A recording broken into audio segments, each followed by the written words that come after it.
Thank you so much. Thank you so much, ladies and gentlemen. Thank you so much. I'm humbled. So heartwarming. My friends often ask me about how difficult it is to be Israel's ambassador to Washington. And frankly, I never really sensed that until tonight. Believe me, following Pastor Hagee to the podium is the most difficult thing I've ever done.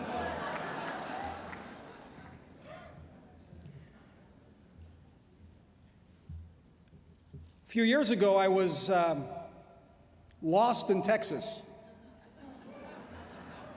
And it was a Friday morning.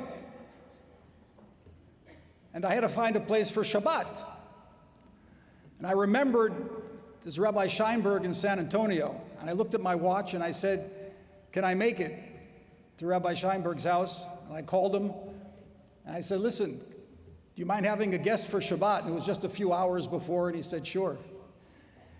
We spent the Shabbat talking about Pastor Hagee. And that picture that you saw before of the pastor and the rabbi embracing each other at the Wailing Wall, at the Western Wall, at the Waiting Wall, is symbolic of, representative of, the embrace that I feel for each and every one of you, and I'm sure that it's mutual. Thank you.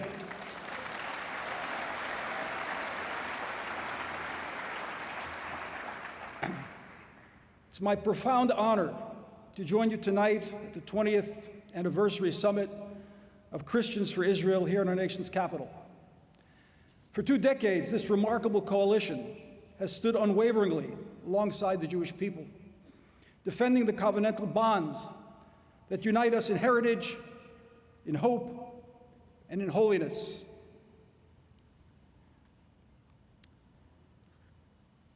When I sat Shiva for my son Moshe, the oldest of 8 children who led the forces of the IDF into Gaza, I asked his soldiers what he taught them. And they told me a number of things, but there was one recurrent theme. They told me that he would always say, during the 3 weeks of training prior to entering Gaza, he'd always say, listen, chayalim, soldiers, when you get into the battlefield, there's chaos. Bombs are going off in every direction, the sky lights up, the earth shakes, and you can lose your bearings. So he told them, always keep in mind, ask yourself the following, repeat it again and again and again. Where am I? Where are my friends? And where's the enemy? And if you keep asking yourself that question, you'll be able to focus and get a hold of your bearings. And I carry my son with me every day. I learn from him. We're in a very unique generation. I come from a generation where we always talked about what we learned from our parents, and that's very important. But we have such a powerful young generation that we have to learn in the other direction. We have to learn from our children, especially the Jewish children fighting to secure the Jewish state of Israel.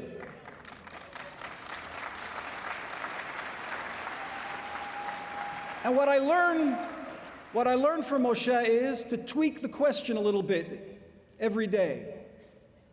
It's not only where you are, but who you are.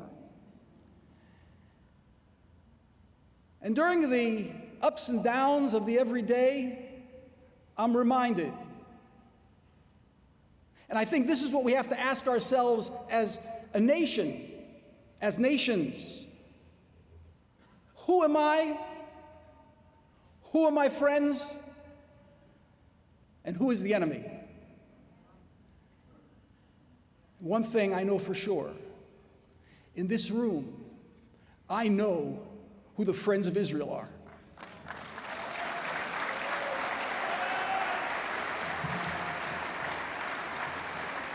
We're gathered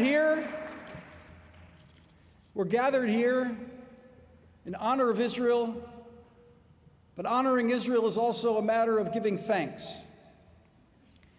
Even though I walk through the valley of the shadow of death, I fear no evil, because you are with me. I spoke to one of the pilots that went back and forth over 12 days. The distance between Tel Aviv and Tehran is the distance between Washington and Fort Worth, Texas, where the F-35s are made. And when you fly an F-35, you don't have a split second of mistake. You're focused entirely for the entire time. There's no room for error. And I said, what went on in your mind? And he said, King David's words, even though I fly through the valley of the shadow of death, I fear no evil because you are with me.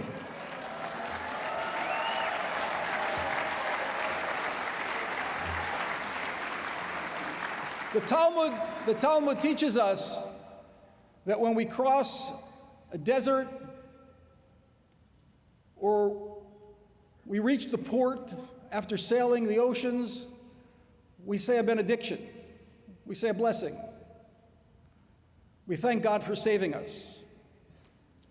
But the truth is that the Jew has an obligation when he wakes up every morning,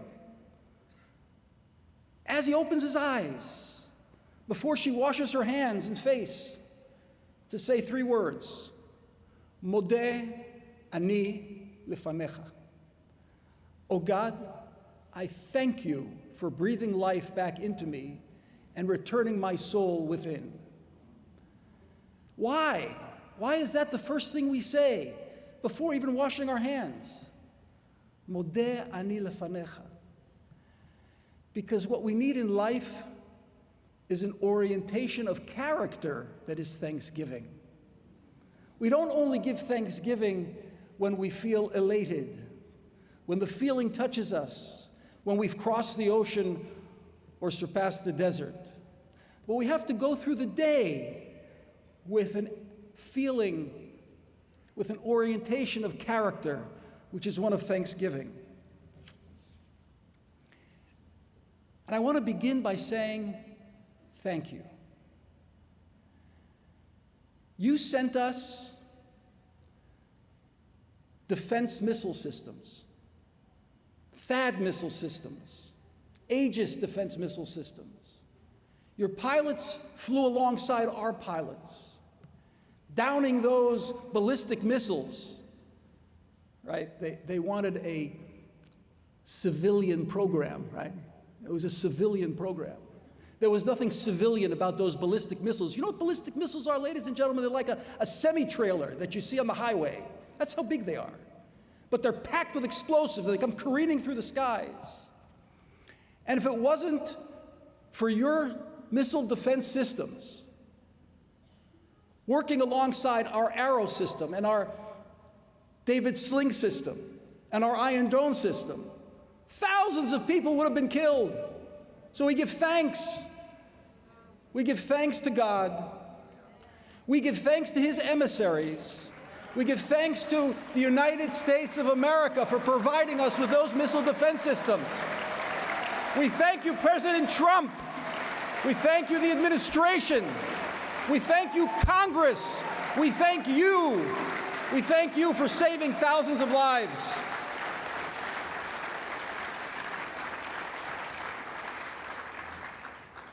There's much talk about victory, or the absence of victory.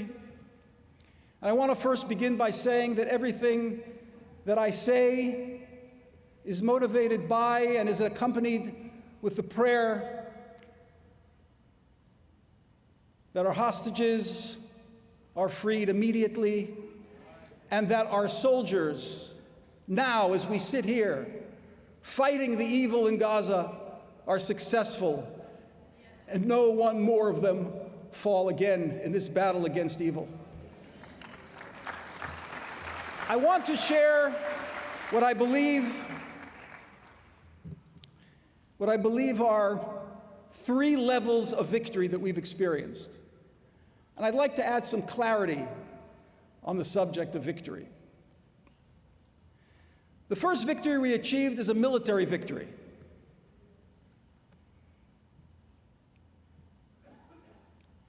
We achieved in 72 hours what Russia has not accomplished in 3 years over Ukraine. Complete superiority over the skies of Iran. And as the pastor said, opening the way for your B-2s to follow through.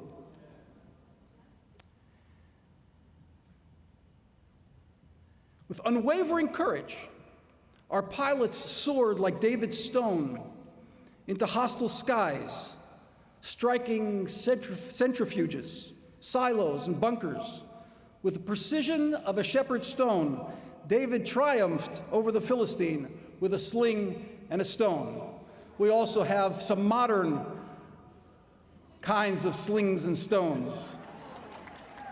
We struck the forehead of the Ayatollah, of the Goliath that everybody was afraid of. And people asked me about taking out the Ayatollah, and I said, look, this Goliath looks to his left, and he has no more nuclear scientists left.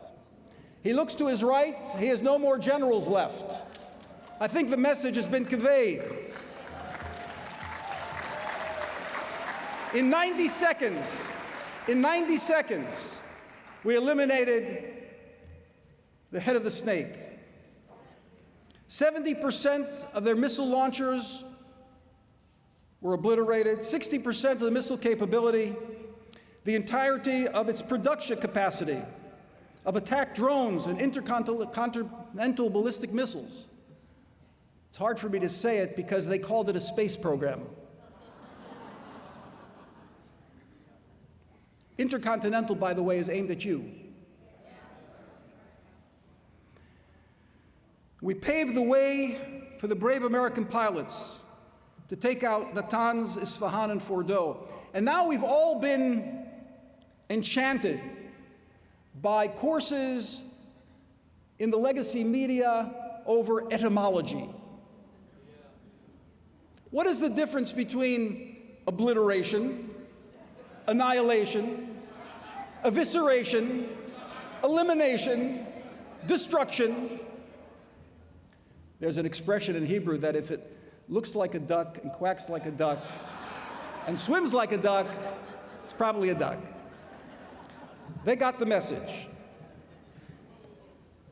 But the essence of this military victory is not just in statistics and numbers. Ladies and gentlemen, 90 years ago, there was a different Ayatollah. He had a mustache, didn't have a beard. But he also ran around talking about annihilation. And for a while, those opposed to our actions were derisively saying, well, you know, Prime Minister Netanyahu, he's been saying this for a long time. And they brought out film clips of his speeches at the UN. They're on the precipice of a nuclear bomb. And see, he's been saying this for so long and nothing happened. Genius logic, isn't it? There is a production line at the end of which there's combustion, right? But nonetheless, I pointed out in interview after interview that when Adolf Hitler started talking about annihilation, it was 1923. It took 15 years for him to attain the political and military power to become the menace that he was. And all the while, the appeasers were telling, the isolationists perhaps, were telling Churchill, he doesn't really mean it. It's for peaceful purposes. Give him a little bit here, give him a little bit there, let's negotiate. And we ended up with 65 million dead and 6 million Jews used as raw material for soap and lampshades. Jews turned to everyone at the time, but no one was to be found. We were helpless and we were hopeless. And what Zionism has come to teach Jews and the world is that powerlessness is not a virtue. Zionism has brought power back to the Jewish people. We're not embarrassed by it. We're not going to be apologetic about it. We're going to be proud and we're going to flaunt it when necessary.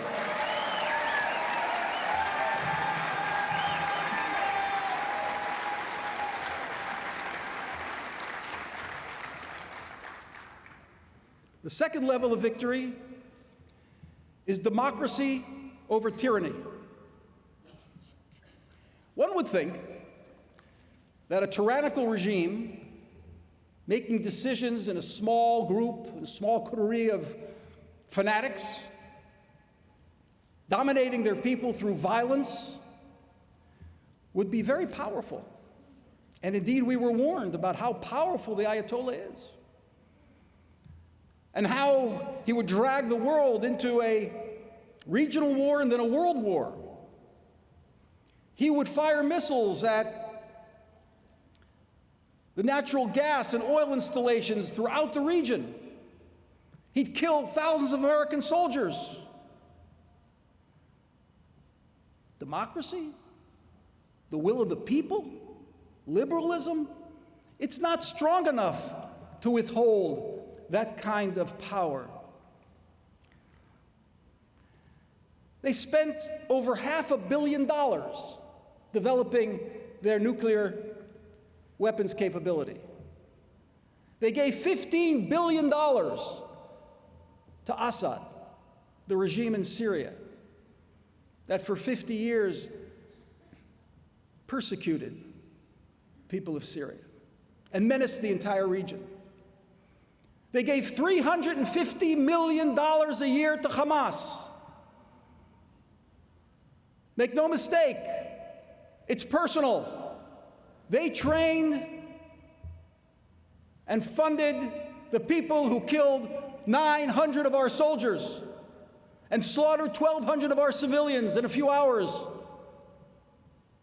when we let our guard down.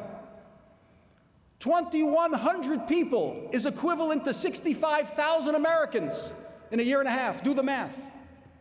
Could you imagine America dealing with 65,000 dead? Not to mention the thousands of soldiers who have lost limbs and who are suffering from PTSD. And yet, Israel, once again in 2024, came home on that list in the happiness index, the top 10, one of the happiest countries in the world. People ask, where does your resiliency come from? Our resiliency comes from turning pain into perseverance, into resilience, never giving up hope, hatikva, never giving up hope that the future is going to be better. We live in a postmodern world. Judaism has always preached for a pre-world. We're always moving forward to something better, and it's our obligation to make it so. Democracy defeated tyranny. The only democracy in the Middle East came together with the largest democracy in the world, the most powerful democracy in the world, and defeated tyranny. Nasrallah used to say that we are nothing more than a spider's web. Well, we're a rising lion, not a spider's web. And we're a rising lion that held a midnight hammer in its paw and defeated tyranny. We united. I've been asked about the people of Iran, and I say, far be it from me to give advice to such a civilizationally strong people. I can't give advice. But one thing I will say, and I said this on Iran International, which was broadcast in Iran to tens of millions of people, I found out today. We've learned from our experience that when we're unified, we're most resilient. Unify. Come together. That line that the pastor drew around Christians and Jews, draw it around your opposition organizations in Iran. Come together, and if you come together, you'll defeat tyranny. It's been done in Romania. Remember Ceausescu? It's been done in the Soviet Union. It has to come from the bottom up. We can't bomb Iran into liberty. The people have to bring liberty about. That's the essence of liberty. And they will, because that's the cadence of history. And the third level of victory is a civilizational victory. Within Islam, there is a battle for supremacy between those who want to accommodate, between the reformers. Professor Bernard Lewis always used to say, Islam has not yet had a reformation. Well, it's having its reformation now. And those who want reformation want accommodation with Judeo-Christian civilization. They no longer want the Islamic civilization to defeat Judeo-Christian civilization. They no longer want to dominate us, but they want to live side by side with us. But they're the counter-reformers, the fundamentalists, the extremists led by Iran, that saw that accommodationist approach coming in the Abraham Accords, in the vision of President Trump in his first administration. They saw it coming. They saw accommodation coming. They saw reform coming. And they launched October 7th. And they raced towards a nuclear bomb to stop it, because it's a civilizational battle. Those on the fundamentalist side say, we are going to lose everything we believe in if Israel, this transplant of Judeo-Christian values and civilization, is smack in the middle of the Middle East and is accommodated. So we have to stop it. We stop this movement towards civilizational accommodation by defeating Israel, by annihilating Israel. So when we pushed back that annihilationist attempt, obliterating it, eliminating it, setting it back many years, we claimed victory together for the civilizational struggle of accommodation between civilizations. We do not let Judeo-Christian values be trounced upon by fundamentalists who believe that Islam has to take over the world. Now,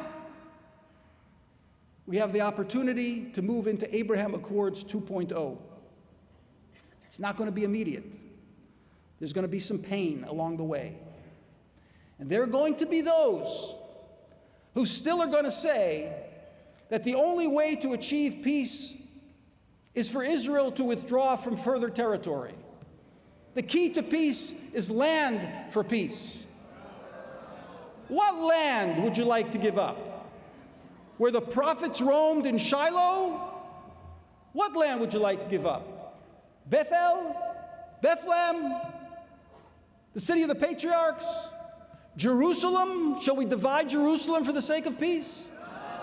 I present to you that anybody who declares that the road to peace is through further Israeli withdrawal from territory is not really interested in peace, but is going back into the old paradigm of destroying Israel. And we need your voice. We stand in that same circle to say the paradigm for peace is peace for peace. We didn't give anything to Bahrain and to the UAE and to Morocco and to Sudan. And with the UAE, we have a real space program. Who could have imagined that I could walk around the streets of Dubai and Abu Dhabi, meet with ministers and think tank people with my kippah on my head, and feel more comfortable than I could in many cities here in the United States, unfortunately? Who could have imagined? President Trump imagined, Benjamin Netanyahu imagined, and they signed the Abraham Accords. And now we can move into a new age where more countries will come, because the threat of this fundamentalist menace in Tehran has been mitigated. I want to close where I began. with my son.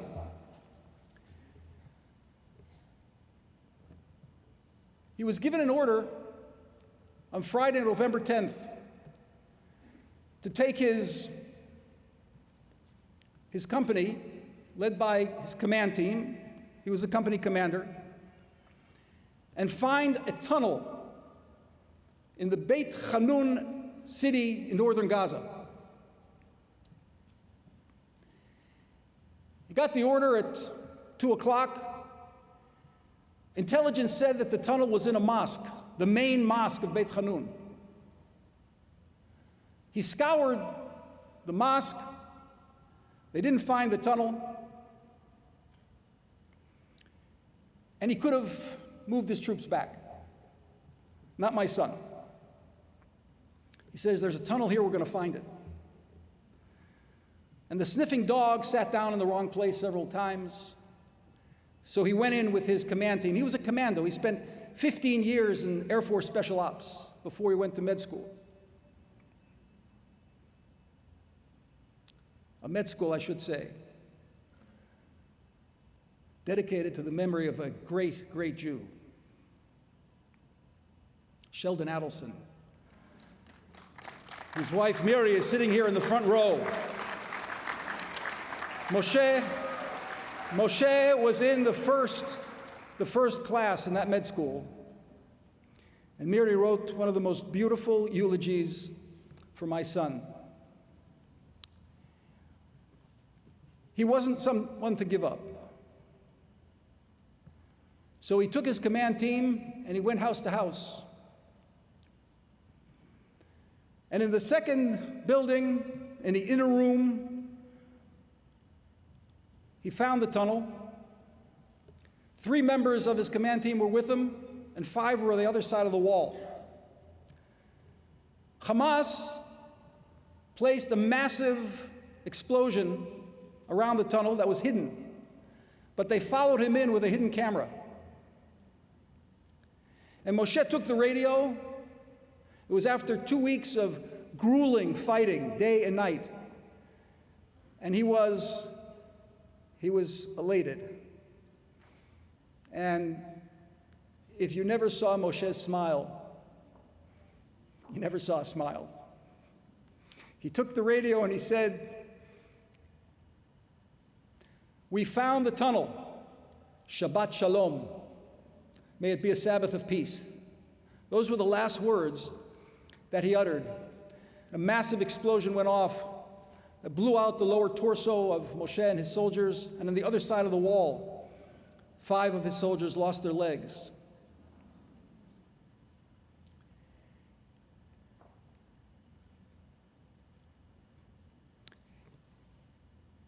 And you ask yourself every morning, do I continue living or not? It's a question I'll probably ask as long as God gives me life.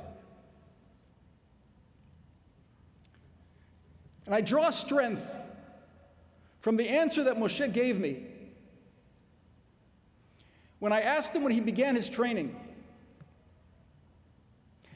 He came home one Friday for Shabbat. He was so tired. They had walked 15 hours in the desert with 65, 70 kilograms on their back. I said to him, "Shay, how do you do it? How is it that your knees don't buckle, that your back doesn't give out?" And he smiled. He said, "Abba, Dad, I developed a pattern." I said, "Come on, Moshe, what do you mean you developed a pattern?" He said, "I add weight." I said, "Come on, Moshe, I'm asking you a serious question. Don't give me your sarcasm." He said, No, Abba, I'm very serious. I add weight." "What weight do you add, Moshe?" "I add the hopes and prayers of my bubbies and my zadies, my grandfathers and my grandmothers. I put them on my shoulder. All those prayers for 2,000 years to return to our homeland in fulfillment of the vision of Isaiah. And as soon as I put that weight on my shoulders, everything becomes easier to bear. I can bear the burden. I say to you, my friends, tonight, lovers of Zion, take on your shoulders more. Take on your shoulders not only the prayers and hopes and dreams of my sons, Bubbies and Zadis, but millions and millions and millions of people throughout the ages who read that verse in Isaiah and never gave up on their hope and faith, because they turn to you now and they say, we waited for you. We waited for CUFI.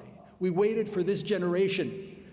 Bear the burden, carry it on your shoulders, and together we'll be able to say, Shabbat Shalom, not for the end of the week, but for the Shabbat, for the Sabbath of humanity, when peace, real peace, will reign supreme, and we'll be able to say to each other, let's embrace as the Sabbath of history has come upon us. Thank you so much, and God bless you.